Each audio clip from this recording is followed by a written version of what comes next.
Rikthyer me ditarin e pasdites, do të shkojmë në lidhje të drejtë për drejtë me Adriatik Lapaj, drejtuesin e Shqipëria Bëhet, që vijon protestën e tij para godinës së kryeministrisë. Mos gaboj, dita ka kaluar numrin 80 Adriatik?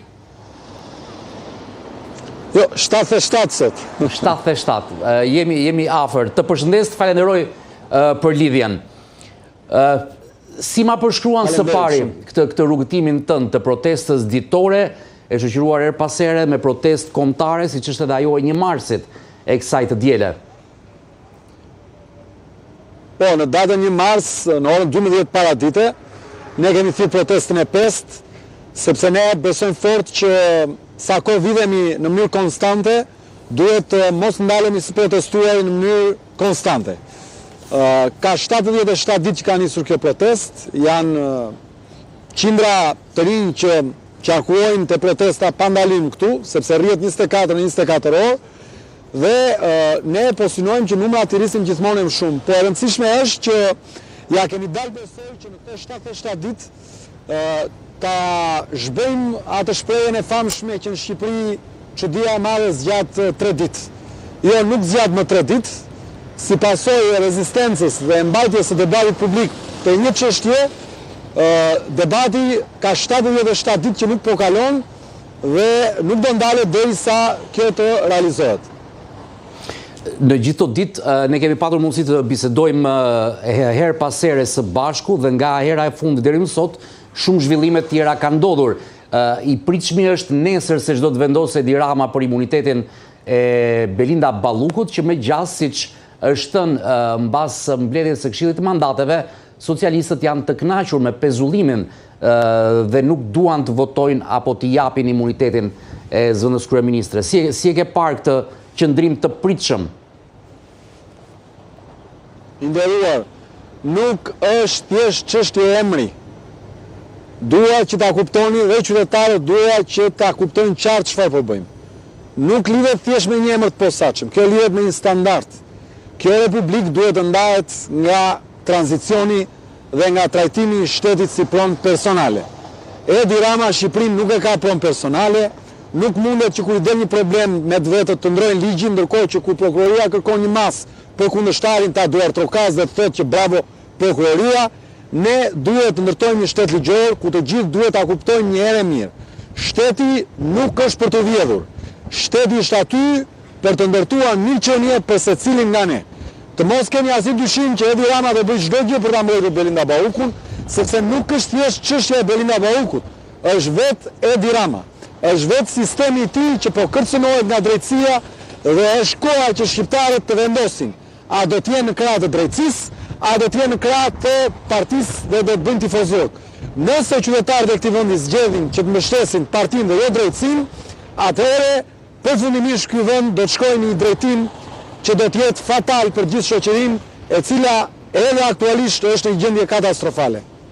Ndërkohë, nisma tjetër e socialistëve për atë super imunitetin e antarëve të qeverisë për të mos u pezulluar nga detyra, duke përfshirë edhe presidentin, kryetarin e KLSH-s, avokatin e popullit dhe antarët e gjykatës kushtetuese.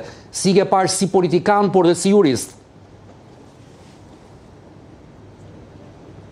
Shiko, duhet kemi parasysh që thelbi gjës është prishja e rregullave të lojës, ndërkohë që loja është duke u luajtur. Pra nëse kjo që po synojnë këta të bëjnë, do që bënë kushtet normale të vendit, pra të një debati normal publik, nuk do që aqe jashtëzakonshme dhe mund të diskutojë juridikisht.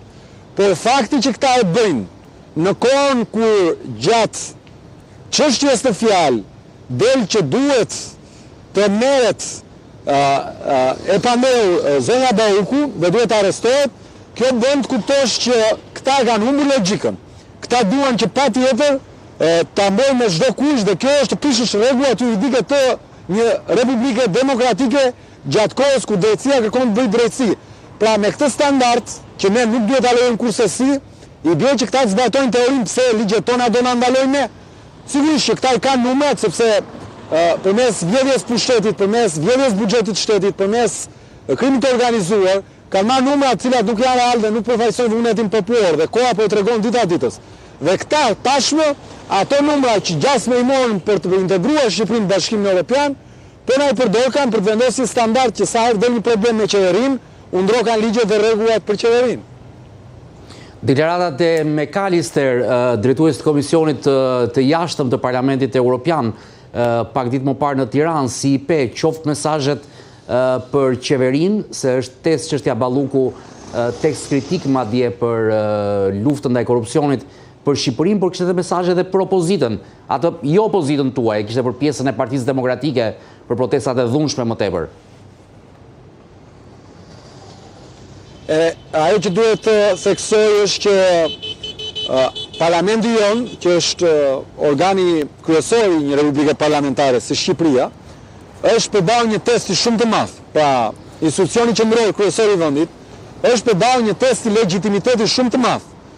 A do të zgjedh Parlamenti të rreshtojë dekretat të drejtësisë, apo do të zgjedh për të bëjë mburoj për të mos lejuar drejtësinë të bëjë punën e vet, pa paragjykuar atë. Në këtë drejtim, unë mendoj që çdo veprimtari e Parlamentit ton, ndërkohë që nuk është shprehur për çështjen në fjalë, është një veprimtari e kotë e cila thjesht mundohet të jetë sy ndërkombëtare, por edhe popullit. Pra ne nuk mund të kemi një jetë parlamentare normale sot, ku të diskutojnë ligje e projekt ligje, se Edi Rama ka 86 mandate bashkë me atë partinë tjetër. Por ne duhet të gjithë të bëjmë presion që Parlamenti të vendosë dhe Partia Socialiste të ndajë mendjen. A do të jetë në krah të drejtësisë, apo do të jetë kundër drejtësisë. Dhe për zotin McAllister, sigurisht që ai e tha qartësisht që Partia Socialiste dhe kjo majorancë e ka test prove këtë gjë, dhe unë ashtu e mendoj që ky është test prove për legitimitetin e të gjithë klasës politike dhe të Parlamentit vetvete dhe të qeverisë. Në këtë drejtim, ai foli edhe për Partinë Demokratike në lidhje me mënyrën se si është protestuar. Unë besoj fort që mënyra se si duhet protestuar përballë këtij regjimi është qendresa, është masivizimi i qendresës, është krijimi i një komiteti qytetar për bërë nga të gjithë faktorët në opozitë, ku përfshihen intelektualë të angazhuar, organizatat e shoqërisë civile që janë kundër pushtetit aktual, partitë politike, duke i lënë lidershipin më njanë dhe duke bashkuar qytetarët për të njëjtin hall. Dhe kjo do të krijonte një masivitet dhe një organizim që mund ta ngjilte popullin në çdo septadhë për ta rrëzuar këtë qeveri përmes bllokimit të saj dhe jo përmes djegjes dhe flakëve. Djegja dhe flakët nuk janë një alternativë për kohën ku ne jetojmë.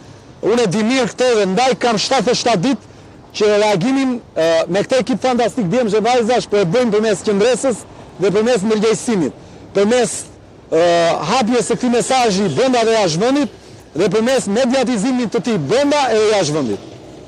Prandaj edhe u bë e pamundur ulja në një tyrezë me përfaqësuesit e Partisë Demokratike ditë më parë me organizimin adriatik që bëri forumi për dialogun politik, për formën e protestës që po bën Berisha dhe Partia Demokratike me molotov dhe me përplasje edhe me forcat e rendit?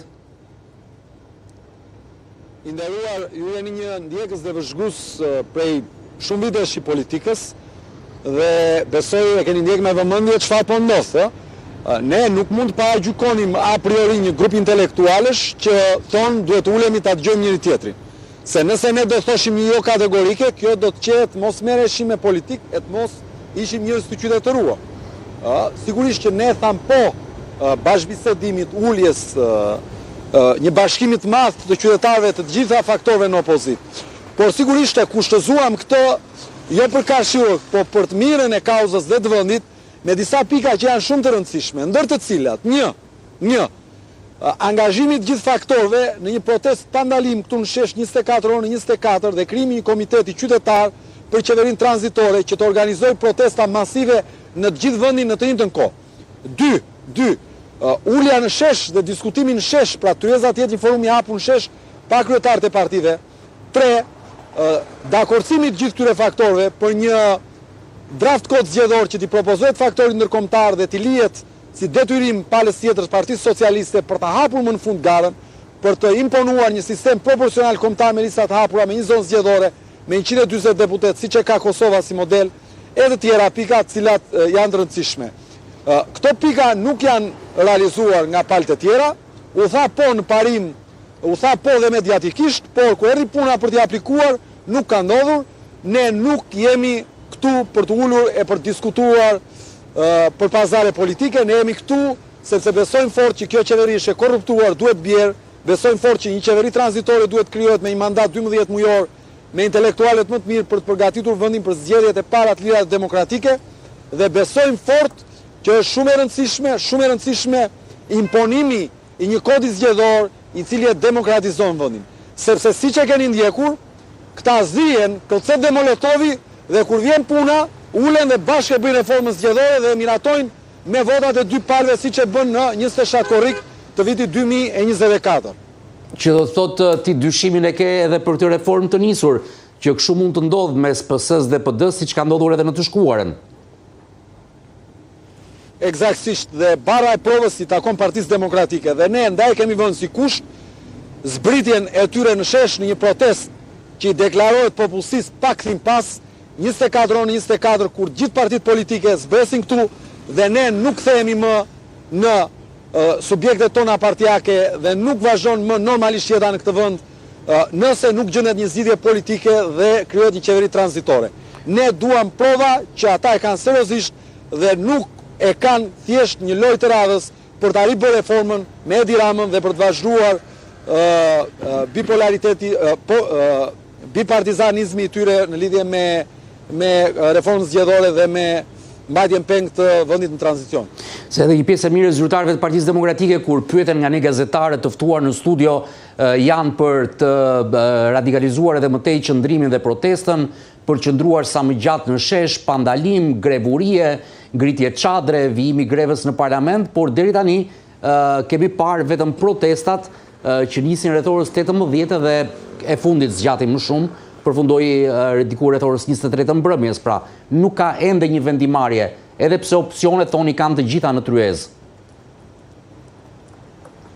Strategjia që popullin opozitar dhe e nxjerr fitues dhe Shqipërinë e çliron më në fund nga kjo pengmarrje e madhe që i është bërë këto 13 vite, është një dhe vetëm një në gjykimin ton, zbritja në shesh e të gjithë subjekteve politike dhe organizata dhe qytetarëve të angazhuar këtu, krijimi një komiteti qytetar që drejtoj protestat në gjithë vendin, i përbërë në mënyrë të barabartë nga gjithë subjektet ku asnjë nuk ka e përsimit të tjerat dhe ku vendimet merren në mënyrë kolegjiale, dhe nga ky shesh, ky komitet qytetar që do të ketë këtu selin që ne e propozojmë ta ketë këtu në shesh, të organizojë protesta të njëkohshme këtu dhe në të gjithë vendin, që do të thotë të organizojmë që të çohen fermerët në zonën e Korçës,